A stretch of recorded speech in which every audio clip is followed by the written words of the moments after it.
the longings that rise quietly within you, that do not arrive loudly or demand attention, but instead return again and again as gentle stirrings, subtle dreams, and persistent nudges that refuse to disappear no matter how many times you try to set them aside. These longings are desires. They are not accidents of the mind or foolish fantasies. They are sacred messages placed lovingly within you by the hand of God.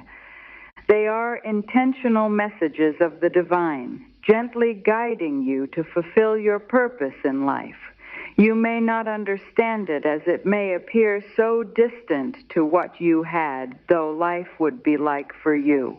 It may even be such a big dream that you feel fear even when contemplating them.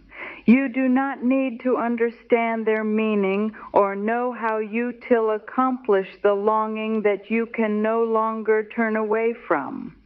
When such desire appears in your heart, not as a passing impulse or brief fascination, but as a deep and persistent knowing, it is there for a reason, because it is guidance, direction, and a quiet instruction from God. Many have been taught to distrust the longings of their hearts, to tell themselves that a dream is too big, a path too uncertain, or a calling too unrealistic to be taken seriously. And yet the desire remains, sitting with you in the morning, walking beside you through the day, and returning again at night like a faithful companion. That is because this longing is not something invented. It was entrusted to you to carry out this lifetime.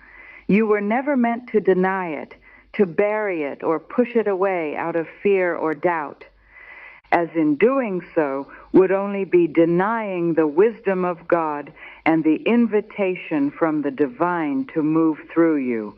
It is a sacred calling. God sees farther than you can understand and more deeply than comprehended by the mind. So when these desires, hopes, and dreams are placed gently in the soul, it is not to tease or confuse you, but to guide you toward the path that was always meant for you. You may have walked the same path for many years, doing what is familiar and what appears sensible, while quietly knowing that something else has been stirring within you. You may feel drawn toward work, expression, or a way of living that feels truer, even if you cannot yet explain why. Or you may carry a vision that feels too large to name aloud, a calling that seems beyond what you believe yourself capable of. And when you think about it, the mind quickly brings questions of doubt, fear, and uncertainty. The mind may focus on what seems possible and what does not, but the divine sees more than you can see. When a calling lives within you, you are not meant to carry it alone. You are invited to place it back into the care of God, trusting that if this longing is present, it has a purpose. When you acknowledge your desire without embarrassment or hesitation and allow it to remain, the divine can begin to guide you, bringing the right support at the right time and showing you the way forward step by step, often quietly and without force. Desire is not fantasy. It is instruction. It is the way the divine speaks to you through what continues to draw your heart. There will be doubt, and there will be days when the familiar feels safer than the calling. But that is simply the mind trying to protect you, while the soul remains guided by something deeper.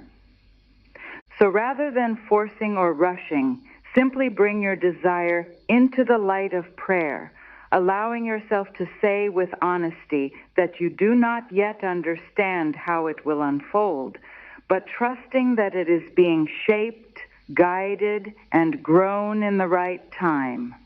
This is not about ego or success as the world defines it, but about honoring the sacred blueprint woven into your being, because ignoring the soul's calling is to turn away from a gift you have always been destined to unwrap, while to trust it is to agree to walk hand in hand with God into a life that feels truer, softer, and more aligned with who you truly are.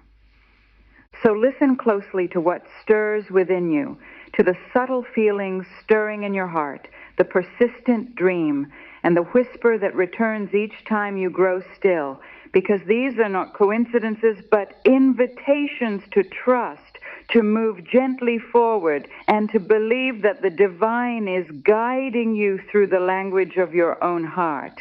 And as you honor that desire, speak it honestly, and place it tenderly in God's keeping, you will discover that you are never walking alone, that the path ahead may not always be clear, but the presence walking beside you will always be steady, and that is faith.